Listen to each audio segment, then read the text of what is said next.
You are now listening to Femme Regard Podcast with Tessa Markle and Carolina Alvarez. Femme.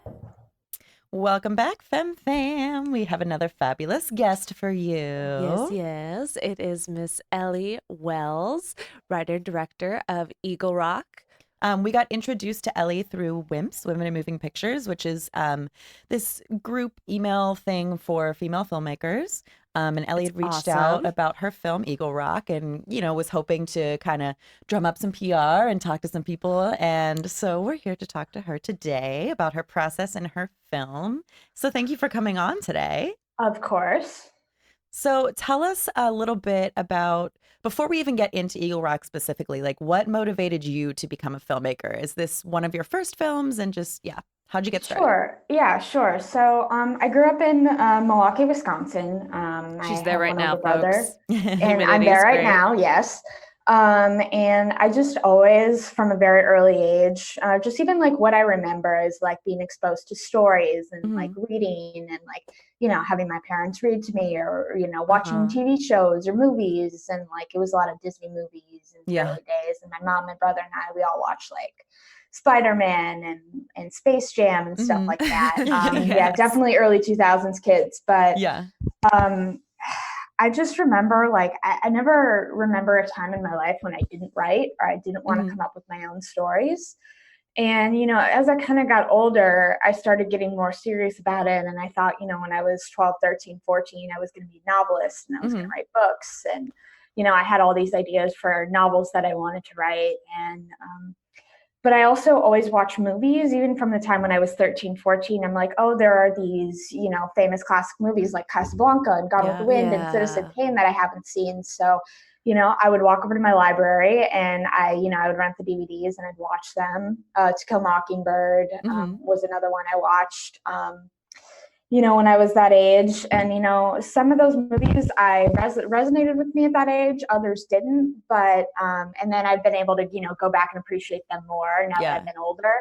But I just really had a love of movies and I always loved going to the movies. And, when I was about 16, so it would have been my junior year of high school, I started to realize that, filmmaking was the medium that I wanted to tell stories in. So I went to film school at Emerson College. I made a couple of shorts there. And then I was out in LA, which is where I made Eagle Rock.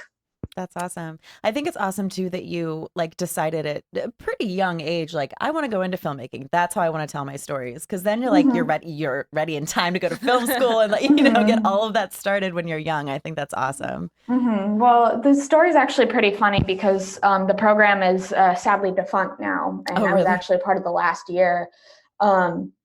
But it was called Milwaukee Film Collaborative Cinema, and the same people that run the film festival in Milwaukee every year, they did it was a program for high school students, and then they could submit a pitch for a short script. And I'd never written a script before at this point, and I know somebody who went to my high school, who I think was a year or two older than me, had actually won the competition, like I think 2 years before me. So she basically her film got made, which is really cool. And so that's how I was familiar with the competition. And I'm like, I've never written a script before. I have no idea how it works. I've never been on a film set in my life, but I have nothing to lose. And it was some like 350, it was a couple hundred pitches, I think. And they picked the top 50 to go to like a 2-day workshop. And I thought, there's so much competition, like I doubt I'll get it. And, but what do I have to lose, right? So my script was picked to be workshopped in that top 50. And we learned all about screenplay format and, how to make movies. And we had our script workshop with like professionals that, were in Milwaukee. It was really, really cool.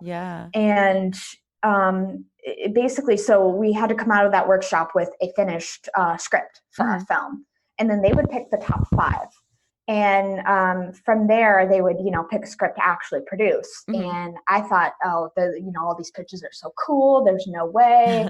But my script was one of the top 5, and it wasn't the one that was ultimately picked, but I got to be on the set of the film that was made, and I was a PA essentially, and it was really, really cool. And then I think I decided from that moment onward, this is what I want to do. I mean, even just to get that far, like having never written a script before, like we were just talking about that with our previous guest of like, just do it. Like you're going to make the mistakes, just do it, just try it. And just to get that far is amazing. That's such a what cool I figured program. when I remember submitting to that competition is I was like, well, should I do this or not? And I'm like, well, I don't have anything to lose. If I'm not picked, I'm in exactly the same place that I was before. Exactly. So let's talk about Eagle Rock. Sure. So we watched the trailer. It looks super awesome. I'm really excited. We've been following you on social media with it. I love, the social media posts are really cool. I love the little vignettes that you picked out. Definitely. Where are these culty vibes coming from? Can you tell us like what inspired you? Tell our listeners the brief, like I guess your log story line, behind it. Yeah. Sure. So it's kind of a long story because the inspiration for it didn't come overnight. But the short version I like to tell is that I was on a plane, or I was at an airport, and I think I was coming to LA, and it was a 6-hour flight, I think, from where I was in Boston. And I had, my computer and movies and stuff, but I'm like, oh, I want to read a book. So I was in those little, like, what are they, Hudson books or something that they have at every airport. And I saw The Girls by Emma Cline. And I'm like, I'd heard a lot of buzz about that book. And I'm like, oh, I'll check it out. It looks really interesting. And I kind of had heard that it was inspired by like the Manson family. And I didn't really know anything about Charles Manson other than, just some vague awareness of him as a cultural and historical figure. And I got the book and I read it, and I was really, really enamored with it. And I didn't know anything about the actual story, and I was very, very hungry to. And the premise of the book is about this 14-year-old girl, and she basically meets and becomes involved with these older girls that are a part of the leader's inner circle, and they're very, very close to him, and they end up ultimately killing for him. And it's fictional characters, very much like Eagle Rock is, but it's told the perspective of this young girl who's very enamored with these older girls but is distant from them. And I read the book and I thought, well, what if I told that story, but those older girls were the main characters and it was their story? And that's basically, it's a long story, but that's the short version of how I came up with the premise for this film. That's awesome. I mean, I know personally, I love like films about culty stuff. Like Charles Manson, I'm going to say is my favorite serial killer. I know it sounds a little weird, but like I just find that story so interesting, and like the whole, like how those people just completely, the manipulation, fell in love with him and just like were willing to do anything. Yeah, the love story, actually, the twisted love story behind all of that. Well, because the other piece of it too is I was reading, and I had known, about Sharon Tate before, and I knew that she was, a victim of the Manson family, but I didn't know that Manson himself did not actually, he was not physically present that night. And he had these girls to do his bidding. And I remember reading about them, and I think it was Patricia Krenwinkel that I read about first, or maybe it was Mary Brunner. And no, it was Patricia Krenwinkel, and she was one of the killers who remains in prison to this day. And just reading about how she met Charles Manson, and I can't remember exactly how it happened, but I think she was young. She was a little bit younger than me. And, I think she just had she had an apartment and a job, and, she hadn't really dated before, and like didn't really, think she was that, attractive, and she didn't really get any attention from men. And then like it was kind of lonely, and then he shows up and tells her, she's beautiful and she's loved, and so then she drops everything to be with him. And there was something about that and her story and her life, before she met Charles Manson, that I really resonated with in my own life. And I was uncomfortable with that at first, and then the more I tapped into it, the more the story started to grow. And even with the other two girls, Susan Atkins is probably someone who was maybe the most quote unquote crazy of the three of them, and she had this very, very hard life, but you look at her past and there's this very human story there. And it's the same thing with Leslie Van Houten, how she was she was very pretty, and she was a homecoming queen, and very popular and a lot of people got along well with her, but, there was something missing in her life that she didn't have. And, the more, and it's not just the three of them, it's more stories of these women that I was really, really interested in. And I saw a lot of myself in them in different ways. And the story just kind of built itself from there. I think that's awesome to people, they hear about the history of it and what happened and what these people did. And they're like, oh, that's crazy. How do you get wrapped up in that? But no, these are normal people that, quote unquote. Well, I mean, maybe something's wrong in there, but really, they're normal people that, are missing something in their lives or finding this person or this lifestyle or whatever that is really, speaks to them and they fall in love with. And I think that that's awesome that, it's a story that is humanizing that, and allowing us to relate to those girls. Right. And that was going to be my follow-up question for you is how did you, you went from just picking up, this crime novel, a fiction novel in an airport bookstore. And that's a whole different, that world of, crime with, cult vibes and that whole thing, orgy sesh, whatever.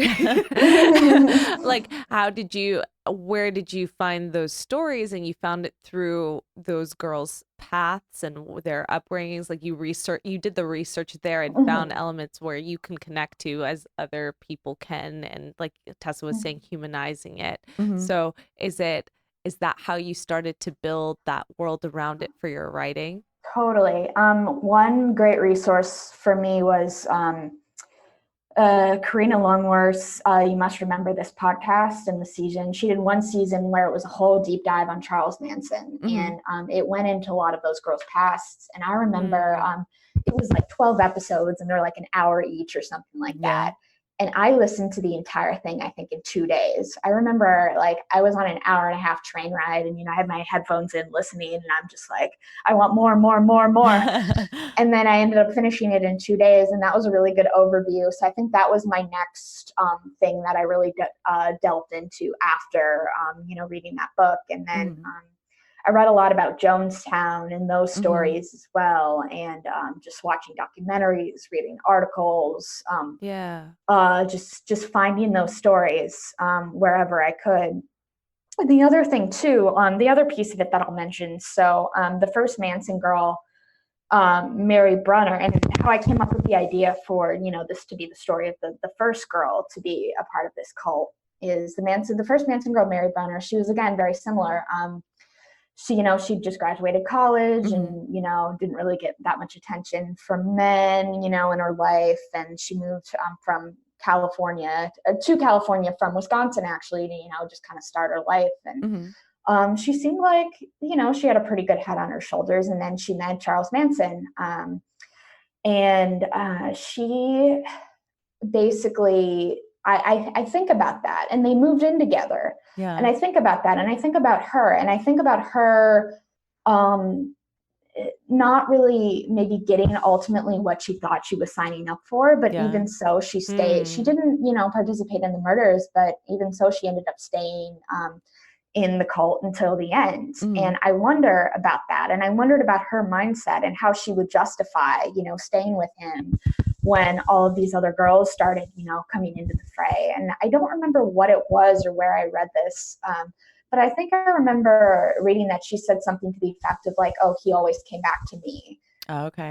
So I thought that was really interesting. And so it's basically a powerful, it's convincing statement to oneself to be but at the end of the day, he's choosing me, And I think he called her, even with the other girls, he called her Mother Mary, and just kind of gave her a status in some way that was, maybe above the others, or, it would depend on, how he was feeling and what girl he would shower with attention on, on a given day or time. But I thought, what if that first girl, what if I had that dynamic and explored that dynamic, but, this girl did end up killing for him. I think that's awesome too, that, you are writing a fictional story, but you're using all the actual history to build these characters and build the story. I think that's so important for writers that, if you're writing in, I shouldn't say a genre, but if you're writing a story that is somewhat based on true events, whether you're using the real characters or not, to do that research and like get into that mindset. Yeah. Like say you're writing a story about, I don't know, like a veteran or something, but you've never, been in combat or been a part of like, just to really research like what it's like to be in that mind, that person's, psyche. And I think that's awesome that you're doing all that research. Absolutely. Yeah. And I didn't just research Manson. I did, like I said, the other one I researched a lot is Jonestown, and that's fascinating and I haven't heard of that. Jonestown one. What's that one about? Yeah, so that was in Guyana in 1978. And Jim Jones was he was a pastor. And he started in the 60s, and basically he preached equality. It was the 60s, and he started in Indiana and eventually moved to San Francisco, and his church was going to be this integrated church where blacks and whites and everybody could come together and be a part of this congregation. And that one hits me because his policies were like very left leaning. And we don't have to go down the political road, but I, even if it's not me, it's the people that are described, that were a part of Jonestown, are people that are my friends and my family. Yeah. So that's something that hit me very much. And he, I've listened to, his sermons that he recorded, and he was someone who seemed like he attracted people who wanted to make a positive difference in the world. And eventually they moved out to Guyana and started Jonestown, which is this agricultural commune. But there's so much more to it. And then they ended up getting, the short version is that there was a congressional investigation into them that went out to Guyana, and things fell apart after that. And that's when they all drank cyanide-laced Kool-Aid. And I think it was 918 people died. Wow. And yeah, it's fascinating and horrifying all the same. But I did a lot of research into them as well. That's where I was curious about for your film, your story. Was it bordering like religious cult or cult of just a family kind of? I think it's just the cult of the family, and it's really, there's only so much of the actual philosophy that I get into in the short, but it's the cult of worshiping him. And I think touching on these countercultural ideas of the late 1960s, and attracting these young people that really maybe didn't see themselves in the generation of their parents, and wanted to make this positive difference in the world, and weren't attracted to this because they were heartless, but because they did have hearts. And then this like I said, this breakdown, it doesn't happen overnight. It happens slowly over time. Yeah. Speaking on that too, like, I mean, you could talk about this story like for hours, right? How long is your short? It's about 25 minutes long. Okay. Nice. Nice. And where do you see it going? Yeah, what's your dream? Like, where do you ultimately want to see it? Yeah, well, I would like to, this short to be out in the world and to be seen by as many people as possible. But there's also a feature version that I'm, kind of working on getting my ducks in a row. And there's, more story to tell. And I think these characters over the past, year or so have, taken on life of their own. And I want to be able to share their story with as many people as possible. That's awesome. And where are you right now in the filmmaking process? Like, are you still in post, or is it totally finished? Yeah, so we're in post. We should be done in the next month or so. And I'm hoping, to have a film ready to share with people by the fall. That's awesome. Are you planning to go like kind of festival route first, or do you have a whole plan with that yet? I think so. I'm still figuring it out. I would love to, submit it to festivals and, be able to, I think the thing is I would really like to be able to, be able to talk to my audience about what they saw and about the themes and the characters. And I think that piece of it is important to me. And I think my goal with, this story is really to allow people to understand that, these girls being abused and broken down by, by this cult leader. It's not an excuse for what they did, but it's a part of that story, and it's worth discussing and considering. And then 100%. Considering how somebody in the future maybe doesn't follow that same path, or doesn't say that it could never happen to you, because you don't necessarily know that. Yeah. That's a really cool factor and a message, I think, that you can share with your audience, and it would be really cool to hear feedback. I'd be interested, to hear kind of what people's reactions are to that and what emulates in their lives. Yes, so please keep us updated when we're Of able course. to watch it and share it with everybody. I'm excited to see it. Yeah. Do you see yourself making other stories in a similar genre? Do you think this might be kind of where you end up going as a filmmaker, or where else do you think you might explore? Yeah. So I have a lot of, ideas for different stories that I want to tell. And I think some are in the same genre and others aren't. But I will say what is consistent about, just the kind of films I want to make and how I want to be perceived as a filmmaker is I want to tell stories that touch upon, humanity and are flawed, and, mostly young women, and, how they see the world and how they respond to the world and how they find their place in it. And I just want to tell stories about very flawed but very real women. And I think, I guess if I encapsulate it, I like to tell dramas, but no, I love really that. just, I think, really thoughtful, character-driven pieces about people, finding their place in the world, and, figuring out what, this whole existence means. And I would say that's a common theme in even, all the films I've made so far and the films that I want to make in the future. That's awesome. I mean, that's always interesting to watch because it's always relatable, totally. So where can our listeners follow you, like social media wise, updates on Eagle Rock or yourself as a filmmaker? Yes. So I'm most active on Instagram, and if you want to follow all news for the film, it's at Eagle Rock Short. Awesome. And then my personal page is at Eleanor Bryn. Awesome. Perfect. Yes, guys, go follow her. Again, check out the trailer. We loved it. Yeah, we loved the trailer. So give our friend Ellie Wells a shout out. And again, thank you everyone for listening to us. Thank you, Ellie, for coming on and talking to us today. Of course. It was a pleasure. Yay. We'll be in touch and keep us updated when it's Yes, listeners, we'll update you when she lets us know so we can all watch it together. Sounds great.